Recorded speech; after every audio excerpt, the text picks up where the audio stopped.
Takže opäť po nejakom čase ja vás opäť vítam pri mojom videu.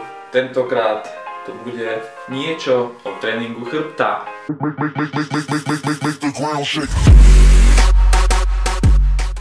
Čo sa týka tréningu chrbta, u mňa stále na prvom mieste, teda aspoň väčšinou, starý známy ujo mŕtvý ťah.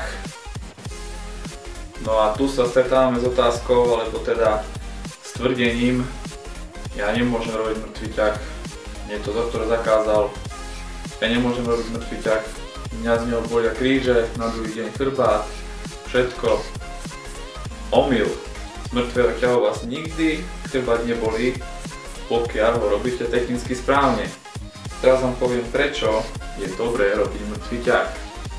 Mŕtvý ťah je dobrý robiť z viacero dôvodov. Posilujete si celý stred tela, celý core. Zlepšujete si držanie tela.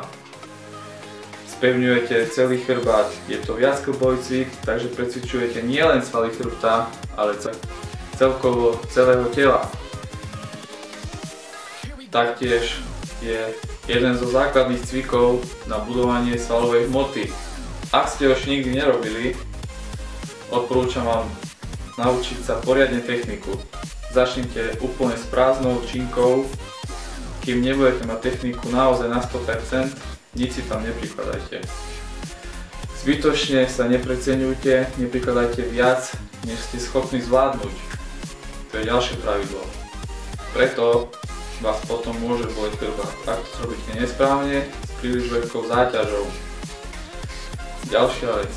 Mŕtvý ťah sa nesnažte stále robiť na doraz. Snažte sa ho robiť s 80% svojej maximálky. Maximálne raz, dvakrát do mesiaca skúste tú maximálku, poprípade niečo naviac, ale častejšie určite nie. Zbytočne sa pretrenujete a môže dojsť k zraneniu, čo určite nikto nechce. Takže ešte stále nechcete robiť mŕtvý ťah?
Sound waves reaching the microphone are changed into impulses of electric current.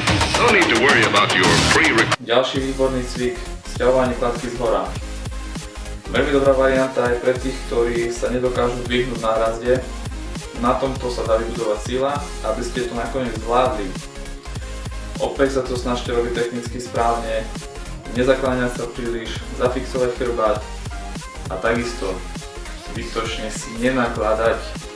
Ja ho robím po 4 série, 10-12 opakovaní, niekedy len 8, ale to už je u každého individuálne, či sa snaží naberať alebo rysovať. No opäť, menšia ukážka, nech sa páči.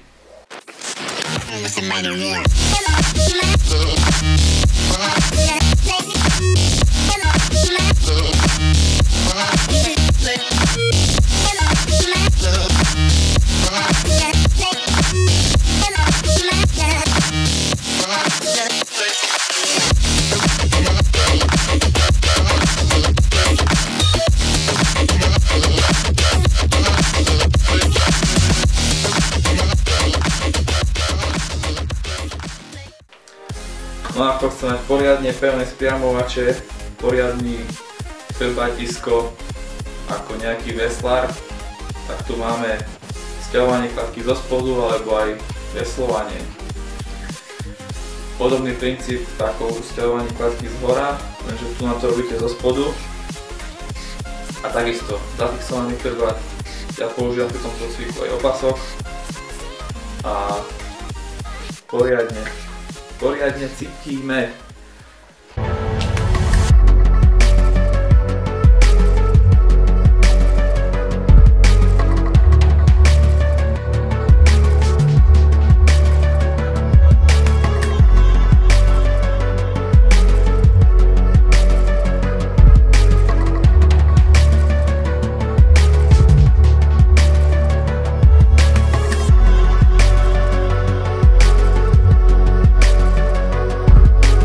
Veľmi dobrý cvik na chrbát takisto, ja ho väčšinou idem po mŕtvom ťahu, tentokrát som to trošku prestriedal.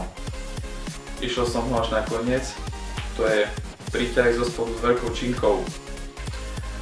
Prvýkrát sa mi zdá, že som ho išiel na multiprese a musím povedať, že to bolo výborné, nakoľko tam viacej izolujete chrbát, viacej zapájate tie svaly, ktoré máte, ale správnu techniku by som sa učil nie na multiprese, ale s veľkou činkou. A takisto ako pri mŕtvom ťahu, pekne zafixovať chrbát, nesnažiť sa nakladať príliš veľké váhy, je to kontraproduktívne, takisto sa môže stať nejaké zranenie, ktoré nikto nechce. Je to výborný cvik, ako na objem, tak aj na narysovanie chrbta, podľa toho, koľko opakovaní budete robiť. Takže opäť, menšia ukážka pre vás. Nech sa páči.